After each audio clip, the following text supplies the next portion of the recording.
എവിടെ നിന്റെ ഭർത്താവ്? ഇവിടെ ഉണ്ട്. എന്താ കാര്യം? കാര്യം അറിഞ്ഞാലും വിളിക്കൂ. ഇരിക്കൂ, വിളിക്കാം. ആരാ? ഞാൻ നിന്റെ കാര്യം ഇപ്പൊ ഓർത്ത്. പാവപ്പെട്ട മനുഷ്യരെ കുരുതി കൊടുത്തിട്ട് വേണോടാ നിനക്ക് ആളാകാൻ? എന്താ ഉണ്ടായേ? അമ്മയുടെ ഓമന പുത്രൻ ഈ നാടിന്റെ ഏറ്റവും വലിയ ശാപമാകാൻ പോവുകയാണ്. തടഞ്ഞില്ലെങ്കിൽ എല്ലാവരും അനുഭവിക്കേണ്ടി വരും. അസൂയാണമേ, ഞാൻ ഉയരുന്നത് കാണുന്നത് സഹിക്കുന്നില്ല. മനുഷ്യരെ തമ്മിലടിപ്പിച്ചും അവരെ കുന്നുകൂട്ടിയുമാണോടാ നീ വലിയവനാകുന്നത്? ബേപ്പൂരിൽ നടന്ന 3 മരണങ്ങളുടെ ഉത്തരവാദി നീയാണ്. നീട്ടണം. അനാവശ്യം പറഞ്ഞാണല്ലോ. കലക്ടറാണ് ചേട്ടനാണെന്ന് ഞാൻ നോക്കില്ല. അടിച്ചു എന്തേ? നിനക്ക് നൊന്തോ? വേണമെങ്കിൽ കൂടെ പോയിക്കോ. ഇപ്പൊ ഒറ്റയ്ക്കാ. പഴയ ആശകൾ വല്ല മനസ്സിലുണ്ടെങ്കിൽ തീർക്കാം. എന്ത് വൃത്തിയായിട്ട വർത്താനാടായി പറയണേ? അമ്മയാണ് ഇവനെ ഇത്രയും ചീത്തയാക്കിയത്. മകനെ ഇനി ഈശ്വരൻ വിചാരിച്ചാൽ പോലും രക്ഷപ്പെടുത്താൻ കഴിയില്ല. പറയേണ്ടി വന്നതിൽ ഖേദമുണ്ട്. അങ്ങ് കാണിക്കുന്ന മണ്ടത്തരമാണ്. 144 പിൻവലിക്കരുത്. പിൻവലിച്ചുകൊണ്ടുള്ള ഓർഡർ ഞാൻ പുറപ്പെടുവിച്ച് കഴിഞ്ഞു. ഇനിയുണ്ടാകുന്ന പ്രത്യാഘാതങ്ങൾ നിസ്സാരമായിരിക്കില്ല. സംഘടനകളും കൊള്ളിവെപ്പ് നടക്കും. ഒന്നും നടക്കില്ല മിസ്റ്റർ നമ്പ്യാർ. ജനങ്ങളിൽ പരിഭ്രാന്തി ഉളവാക്കാതിരിക്കുക. അവർ വീടുകൾക്ക് പുറത്തിറങ്ങട്ടെ. സംഭവിച്ചെന്താണെന്ന് പരസ്പരം പറഞ്ഞ് മനസ്സിലാക്കട്ടെ. പറഞ്ഞു മനസ്സിലാക്കുന്നത് കത്തികൊണ്ടും വടിവാളുകൊണ്ടുമായാലോ?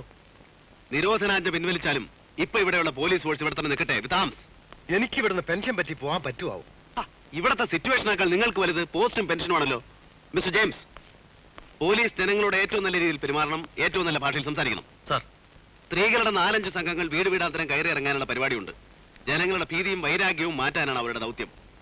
പോലീസ് അവർക്ക് വേണ്ട സഹായങ്ങൾ ചെയ്തു കൊടുക്കണം. പോലീസിന്റെ ഡ്യൂട്ടി അതൊന്നുമല്ല. ബോധവൽക്കരണത്തിനും പറ്റും സാംസ്കാരിക വകുപ്പുണ്ട്. നമ്മുടെ പോലീസ് ഒരു അല്പം സംസ്കാരം കാണിച്ചതുകൊണ്ട് എന്താ കുഴപ്പം മിസ്റ്റർ നമ്പ്യാർ? ഞങ്ങൾ ഈ വാർഡ് കയറി ഇറങ്ങാം. നിങ്ങൾ 10ാം വാർഡിലേക്ക് പോകും. ഒരു കാര്യം വീണ്ടും ഓർമ്മിപ്പിക്കുന്നു. പൊട്ടിത്തെറിക്കുന്നവരുണ്ടാകാം, പൊട്ടിക്കരയുന്നവരുണ്ടാകാം. നമ്മൾ തളർന്നു പോകരുത്. പോകൂ. ശരി.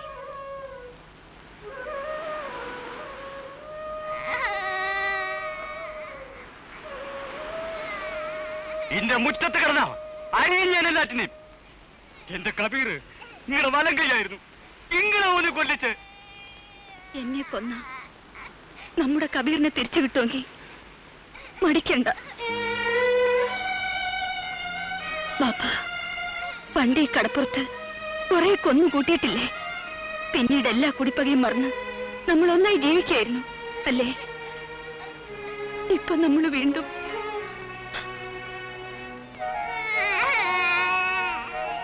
വളർന്നു വരുമ്പോ നാളെ ഇവനും ഇറങ്ങും, അല്ലെങ്കിൽ ഇവനെ കൊല്ലാൻ മറ്റൊരുത്തൻ. അത് വേണോ ബാപ്പ? അന്ന് നടന്നത് ചതിയാണ്. എല്ലാം ഞാൻ പറയാം. എന്നെ വിശ്വാസമുണ്ടോ ബാപ്പയ്ക്ക്? സ്ഥിതി നിയന്ത്രണാധീനമായി കഴിഞ്ഞു സാർ. ഇല്ല, ഫോഴ്സ് തിരിച്ചയച്ചോണ്ടിരിക്കുക. കളക്ടർ 3-4 ദിവസമായി അവിടെ തന്നെ ക്യാമ്പ് ചെയ്യുക. Thank you sir. അതെ, ADM സ്പീക്കിംഗ്. ഒന്നുമില്ല, എല്ലാം ശാന്തമാണ്. നോ സാർ, ക്രെഡിറ്റ് മുഴുവൻ ഞങ്ങളുടെ കളക്ടർക്കാ. Thank you sir.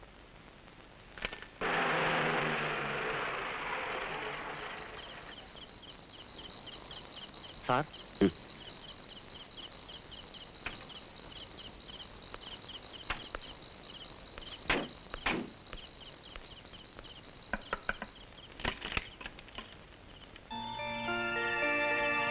വിശ്വാസം വരുന്നില്ലേ?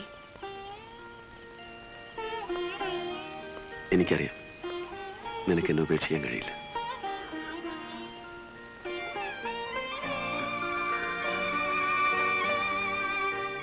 ഞാൻ ഈ വാതിലൊന്ന് അടച്ചേക്കട്ടെ. ചീഫ് മിനിസ്റ്റർ വിളിച്ചിരുന്നു.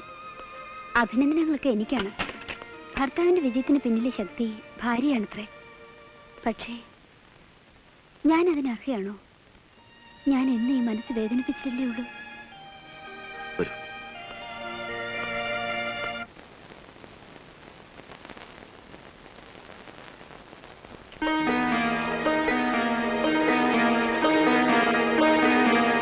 അല്പം കടന്ന കൈയായി പോയി എന്ന് പറയാതിരിക്കാൻ കഴിയില്ല സുധാകര.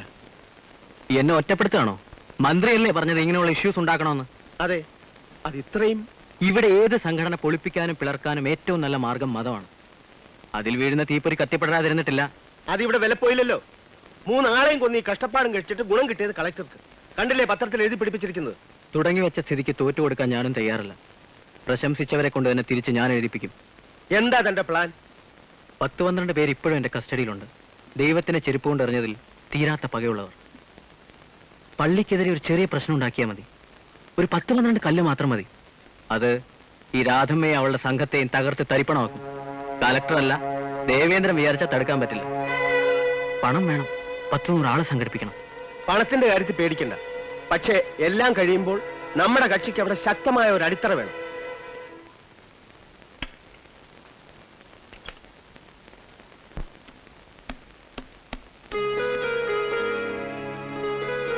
എന്ത് വേണം? ചായയോ കാപ്പിയോ വേണം? വേണമെങ്കിൽ അങ്ങോട്ട് വന്ന് പറയും. ഇങ്ങോട്ട് കയറി വരണ്ട.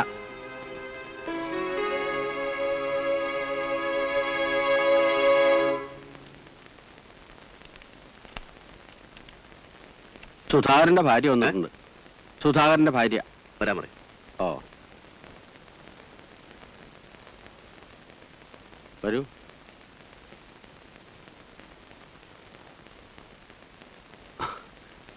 എന്താ രാധയെ? വീണ്ടും എന്തൊക്കെയോ കുഴപ്പങ്ങൾ ഉണ്ടാകാൻ പോകുന്നുണ്ട്. എന്ത് കുഴപ്പം? എനിക്കറിയില്ല. സുധിയേട്ടൻ മന്ത്രിയുമായി രഹസ്യമായിട്ട് എന്തൊക്കെയോ ആലോചിക്കുന്നുണ്ട്. ഇനിയും ചിലപ്പോ ബേപ്പൂര്. ഹേയ്, ഇനി അവർക്ക് അവിടെ ഒന്നും ചെയ്യാൻ കഴിയില്ല. എനിക്ക് പേടിയാവുന്നു. സുധിയേട്ടനെ എനിക്ക് നഷ്ടപ്പെടും. എന്നെ രക്ഷിക്കണം. എല്ലാം നിന്റെ തോന്നലാ. വരൂ, ജയുണ്ട്, നമുക്ക് അകത്തിന് സംസാരിക്കാം. വാ.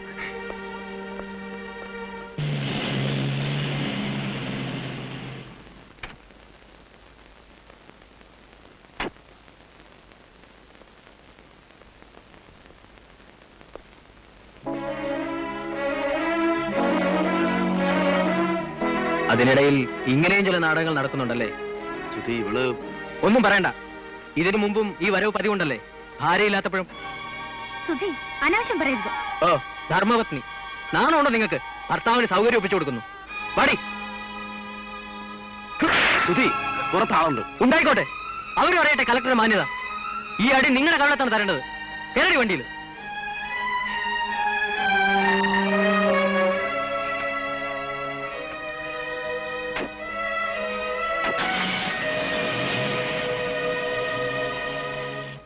നിന്റെ ആരാടിയാണ്?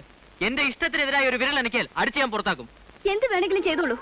എന്തും സഹിക്കാൻ തയ്യാറായ വന്നത്. ഈ താലി എന്റെ കഴുത്തിൽ വീണതിന് ശേഷം സമാധാനം എന്തെന്ന് ഞാൻ അറിഞ്ഞിട്ടില്ല. ഓ, ഇപ്പൊ സമാധാനം തേടിയായിരിക്കും പോയത്. എന്താ അവിടെ? മോളെ, അവന്റെ സ്വഭാവം നിനക്ക് അറിഞ്ഞുകൂടെ? അതനുസരിച്ച് വേണ്ട നമ്മൾ പെണ്ണുങ്ങൾ പെരുമാറാൻ. ഞാൻ എന്നും തോറ്റു കൊടുത്തിട്ടേ ഉള്ളൂ. എല്ലാവരും വാശി തീർക്കുന്നത് എന്നിലൂടെയാണ്.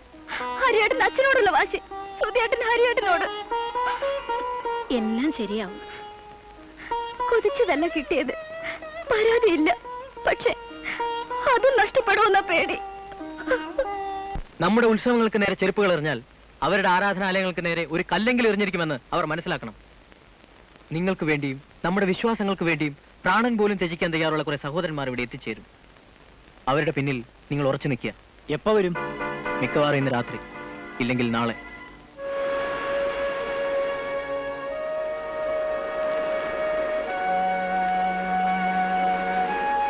നീ എവിടെയായിരുന്നു? എന്താ പറ്റിയത്? ഇനിയും കൊല്ലും, ഏ? ഇനിയും കൊല്ലും, പള്ളിയും തകർക്കും. നമ്മുടെ ആൾക്കാർ 5-10 പേരുണ്ട്. ബാക്കിയൊക്കെ പുറത്തുനിന്നാ. സുധാകരൻ സാറ് കൊണ്ടുവരും. എന്താ? സാർ, വീണ്ടും എല്ലാം തകരാൻ പോകുന്നു. പള്ളി ഏത് നിമിഷവും ആക്രമിക്കപ്പെടും. പള്ളിക്കെതിരെ വിളിക്കുന്ന ഒരു മുദ്രാവാക്യം പോലും ജനങ്ങളുടെ സമാധാനം തകർക്കും. അതോടെ നിങ്ങൾ എങ്ങനെ അറിഞ്ഞു? എല്ലാം ഞാൻ പറയാം. ഓരോ നിമിഷവും ബേപ്പൂർ ഒരു പൊട്ടിത്തെറിയിലേക്ക് നീങ്ങുകയാണ്. നടപടികൾ എടുക്കാൻ ഒട്ടും വൈകരുത് സാർ.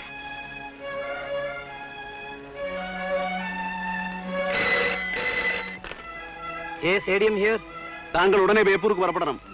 അവിടെ വീണ്ടും പ്രശ്നങ്ങൾ ഉണ്ടാക്കാൻ ശ്രമങ്ങളുണ്ട്. വിവരമൊന്നും അന്വേഷിക്കാൻ നിൽക്കണ്ട. 11 മണിക്ക് മുമ്പ് ഞാൻ അവിടെ എത്തും. ഓക്കെ?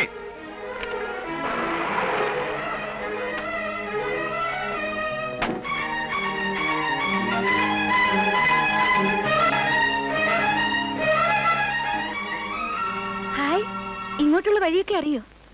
അച്ഛൻ ഊണ് കഴിക്കാണ്. വരൂ. അച്ഛാ. Oh, it's a pleasant surprise. Take your seat and join. ഞാൻ ഇപ്പൊ വന്ന് കയറിയതേ ഉള്ളൂ.